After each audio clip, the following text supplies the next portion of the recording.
Hola, buenas tardes. Es un gran placer estar aquí. Les pido una disculpa por la voz, pero tengo gripa hoy. En México muchos viven con la mano extendida, con la palma abierta, esperando la próxima dádiva del próximo político, esperando la entrega del cheque o el contrato o la camiseta o el vale o la torta o la licuadora o la pensión o el puesto o la recomendación o la concesión de un bien público, esperando la dádiva de lo que Octavio Paz llamó el logro filantrópico, la generosidad del Estado que con el paso del tiempo produce personas acostumbradas a recibir en vez de participar, personas que son vasos y tazas, ciudadanos vasija, ciudadanos olla, recipientes en vez de participantes, resignados ante lo poco que se vacía dentro de ellos, porque la economía no crece lo suficiente, porque el país no avanza como debería, porque el tiempo transcurre y los pobres no dejan de serlo. En México sigue siendo difícil saltar de una clase a otra, de un decil a otro. En México la brecha entre los de abajo y los de arriba es cada vez más infranqueable. Como lo revela un estudio reciente del Banco Interamericano de Desarrollo, el hijo de un obrero solo tiene el 10% de probabilidades de convertirse en profesionista. Nacer en la pobreza en este país significa, en la mayor parte de los casos, morir en ella. Este es el argumento central de un artículo reciente en el Wall Street Journal, magistral por lo que plantea, pero doloroso por lo que revela. Un país dividido, un país atorado, un país que no educa a su población, un país con mucho petróleo, pero con pocos ciudadanos participativos, un país de empleados en vez de emprendedores, damnificado por las riquezas que explota, pero no comparte con las mayorías. Desde hace cientos de años México le apuesta a los recursos naturales que tiene y a la población mal pagada que los procesa. Le apuesta a la extracción de materias primas y a la mano de obra barata que se aboca a ello y se convierte por ello en un lugar de pocos dueños y muchos trabajadores, de hombres ricos y empleados pobres. Crea virreinatos y haciendas y latifundios y monopolios. Concentra la riqueza en pocas manos y erige gobiernos que lo permiten, gobiernos liberales o conservadores, priistas o panistas compartiendo el mismo fin. Un sistema que protege al capital por encima del trabajo, que mantiene baja la recaudación y por ello no tiene recursos suficientes para invertir en la educación.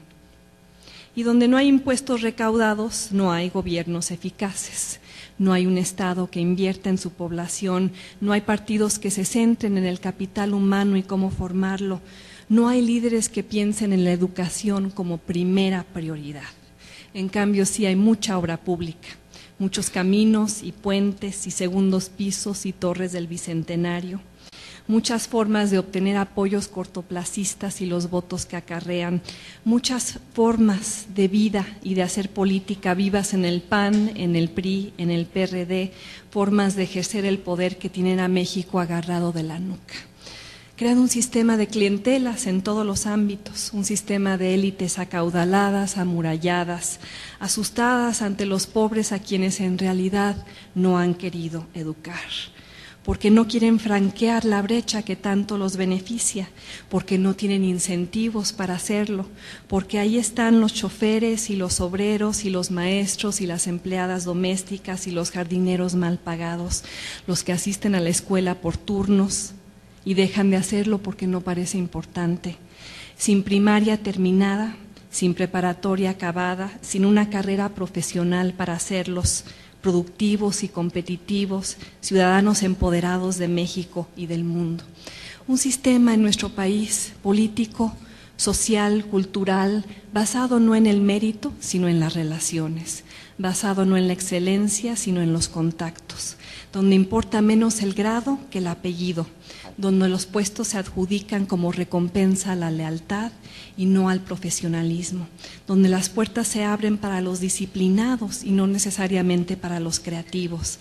La palmada en la espalda y el guiño en el ojo, los matrimonios que cimentan alianzas de negocios y de clase, las compañías que pasan del abuelo al hijo, al nieto, el monopolio estatal que se vende al amigo y lo convierte en multimillonario.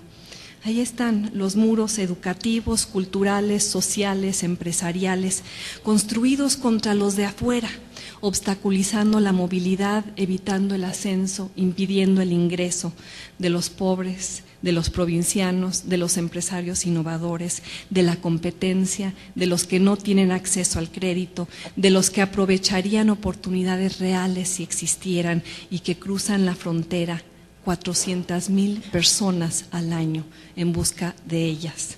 Millones de mexicanos supervivientes ansiosos de un sistema que no funciona para ellos.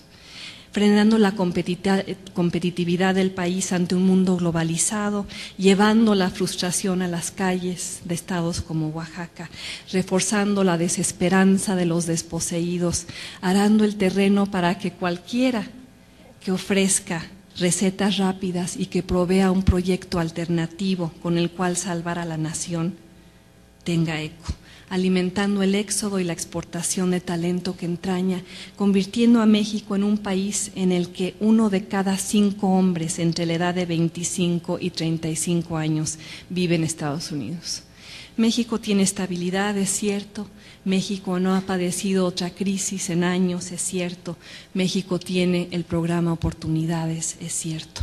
Pero eso no es suficiente para construir una clase media amplia, para garantizar la movilidad social, para crear trampolines que permitan saltar de la tortillería al diseño de software, para darle 8 años más de educación al 20% de la población más pobre de este país, para cambiar una estadística que encoge el ánimo.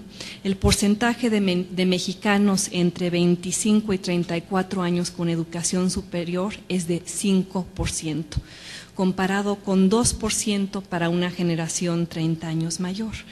Otros países lo han hecho más y lo han hecho mejor. En Corea del Sur la proporción hoy es de 26%, cuando hace 30 años era solo de 8%. Hace 25 años la economía coreana era 4 veces menor a la de México. Este año la rebasa. Algo está mal, algo no funciona, tiene que ver con una cuestión profunda, histórica, estructural, con la cual comencé esta presentación.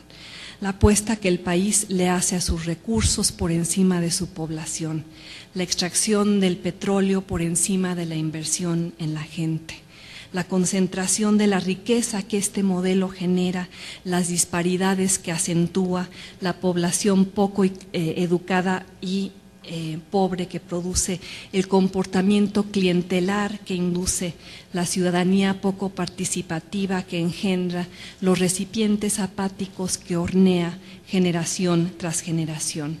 Y el círculo vicioso que esto institucionaliza, ese patrón de comportamiento transeccional que condena a México al estancamiento independientemente de quién llegue a Los Pinos y gobierne desde ahí.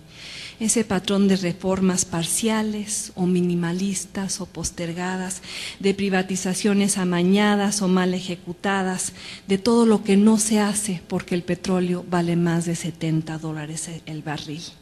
Eso que permite perder el tiempo, evitar las reformas indispensables, darle cosas a la población en vez de educarla. Como escribe el filósofo político Michael Ignatieff, los recursos naturales como el petróleo son un arma de doble filo para la democracia en cualquier país en desarrollo, porque el petróleo puede idiotizar a un país. Puede volverlo flojo, complaciente, clientelar, parasitario, más interesado en vender barriles que en educar a su población, más centrado en la extracción de recursos no renovables que en la inversión en talentos humanos.